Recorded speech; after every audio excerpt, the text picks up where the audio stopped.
Je ne vais pas vous dire qu'il fait pas bon vivre à Beleïma, je ne serai pas maire à ce moment-là. Pour moi, il fait très bon vivre à Beleïma. Bien, dans une petite commune rurale comme Beleïma, le maire il est amené à faire un peu tout, je vais dire.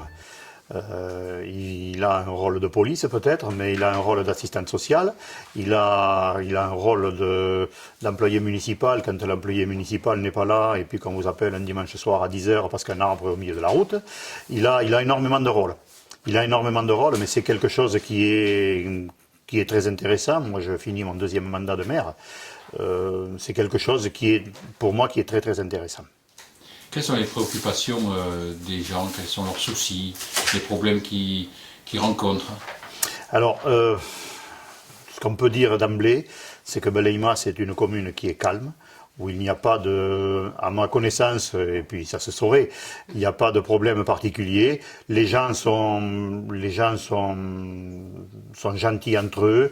Je ne vais pas dire qu'il n'y a pas quelques personnes qui, des fois, ne sont pas de l'avis de tout le monde, mais enfin, c'est relativement rare.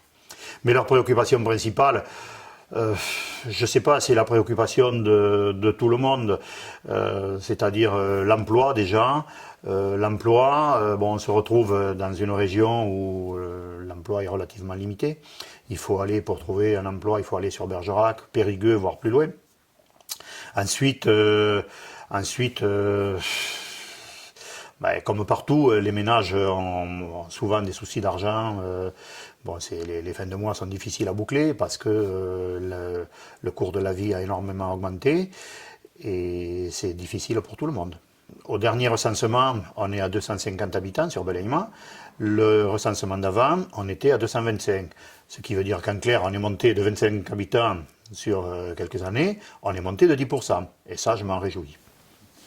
Est-ce que la commune, comme la plupart des communes rurales, souffre de la désertification médicale? Alors ça, c'est un point noir. C'est un très gros point noir. Il y a une maison de santé rurale qui s'est montée sur Villamblard, ça fait quelques années. Le souci est toujours le même, c'est de trouver du personnel médical. Alors il y a la plus grosse absence, c'est le médecin. Bon, il y en a un actuellement, j'ai entendu dire qu'il allait peut-être pas rester. J'ose espérer que c'est de fausses rumeurs. Il y a des infirmières. À part le médecin généraliste, bon, il y en a déjà un qui est dans Villamblard, mais à part le médecin généraliste, le reste, je pense, c'est quand même assez complet. On a des cabinets d'infirmières, on a une pharmacie, il y a une podologue, il y a, je sais plus, il y avait une ostéopathe. Bon, on est quand même relativement bien servi, à part, je vous dis, au niveau des médecins généralistes. Villamblard est à combien de kilomètres? Alors Villamblard est à 5 km de Beleïma. Alors Beleïma, c'est une commune, donc c'est une commune rurale qui fait un peu plus de 1600 hectares, qui est recouverte d'à peu près 1000 hectares de bois, et qui est traversée par la départementale 4, et qui fait partie de l'intercommunalité du pays de Villamblard. D'accord. Derrière vous, il y a la plaque des monuments aux morts de la guerre de 14. Oui. La commune a payé un lourd tribut. Oui. La commune a payé un très lourd tribut pour les deux guerres mondiales. Et à côté de la plaque, de la grosse plaque, il y a deux plaques donc, de deux frères qui ont été fusillés par les Allemands, les frères Turmel, Gérard et Gabriel. Les agriculteurs qui restent sur la commune, ils sont très peu nombreux. Je dirais qu'ils sont au nombre de 2, voire 3. Mais c'est quelque chose qui m'ennuie un peu parce que je vois que des terres reviennent en friche.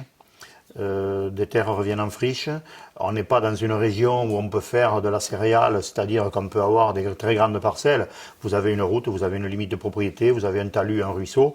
On a un parcellaire qui est très divisé, donc on ne pourra jamais arriver à avoir des parcelles de 20 ou 30 hectares comme l'ont certains céréaliers, voire plus bien sûr.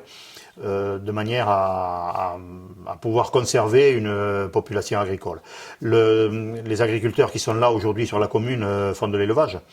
Il y a de la production laitière, il y a de la production mixte laitière et viande, mais le gros souci de la production laitière, c'est que c'est une astreinte matin et soir. 365 jours par an.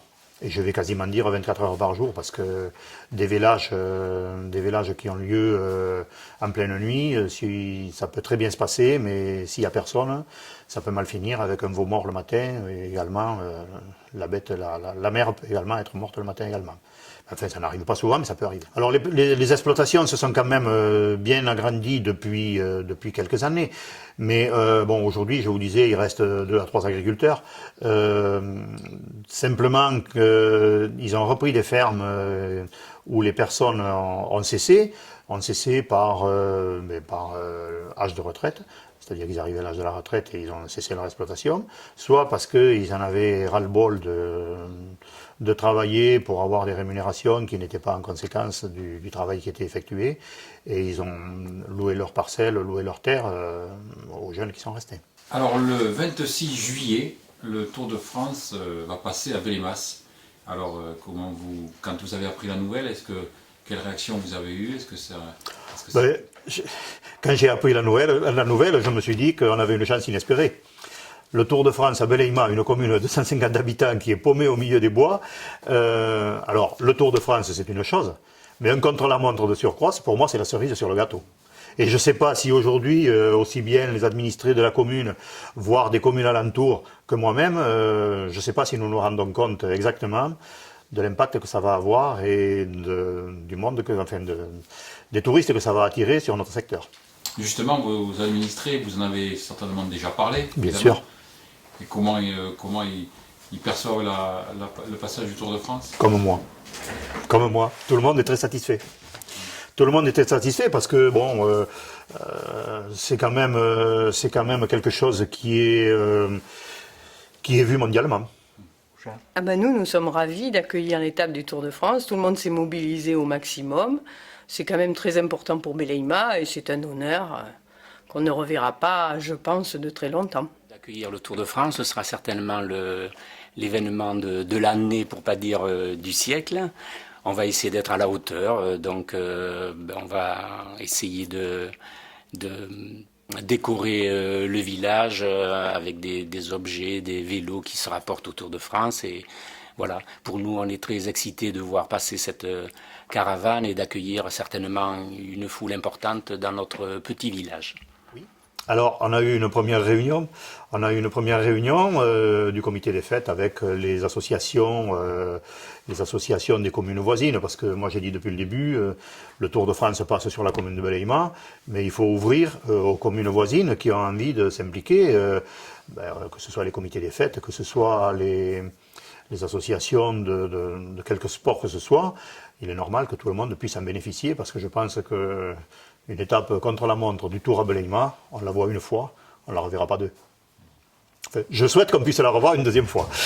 Alors le conseil municipal est constitué de combien de membres? Alors le conseil municipal est constitué de 11 membres, le maire et 10 conseillers municipaux avec les adjoints. Et le personnel de la commune?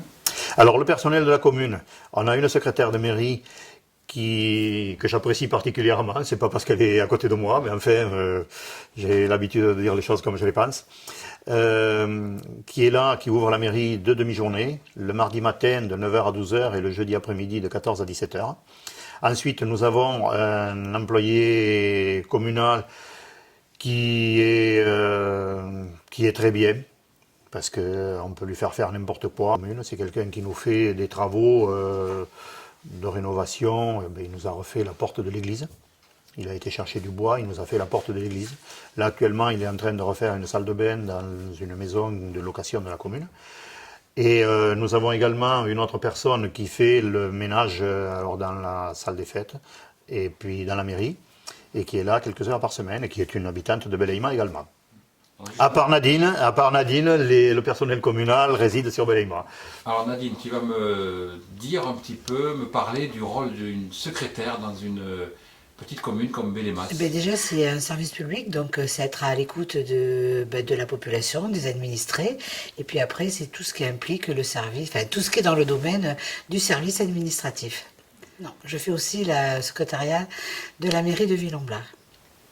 C'est une charge importante parce que en fait, tu dois répondre aux citoyens sur tous les thèmes, contrairement Tout à aux fait. grandes villes. Voilà, c'est-à-dire que ce qui est pour moi le plus enrichissant, voilà, c'est que en milieu rural, enfin dans des petites communes, on est cantonné pas que dans un service, c'est-à-dire qu'on fait de l'état civil, de l'urbanisme. Bon, en ce moment, c'est les élections. On fait les élections. On fait aussi de l'urbanisme. On fait la paix, la compta. On gère les ordures ménagères. Enfin, toute une panoplie de tâches que lorsqu'on travaille dans une grande collectivité, on est cantonné à un service et toute l'année ou toute sa carrière, on fait la même chose, quoi. Est-ce que les personnes viennent se confier, notamment les personnes âgées, viennent se confier à... Tout à fait, oui, tout à fait. On est un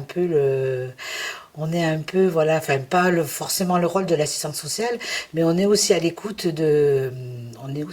voilà, des administrés, que ce soit des jeunes, des moins jeunes, des personnes âgées. Et c'est ce qui est pour moi le plus, enfin pas le plus dur, mais voilà, c'est que les gens viennent se confier. Et puis, alors il y a des fois des confidences que quand c'est d'un rôle féminin ou que c'est attrait aux enfants ou la famille qui m'émeut particulièrement, quoi. Et c'est des fois le soir de se dire, ben tiens, aujourd'hui j'ai appris ça, il faut savoir aussi se dégager de tout ça après, mais c'est vrai que ça a un côté très, très sympa. Et ce qui est en plus un double intérêt, c'est que c'est vraiment avec des personnes que je côtoie, parce que j'habite Ville-en-Blard ou Belléma, c'est pas anonyme, quoi, c'est avec des gens de connaissance, mais c'est très, très enrichissant.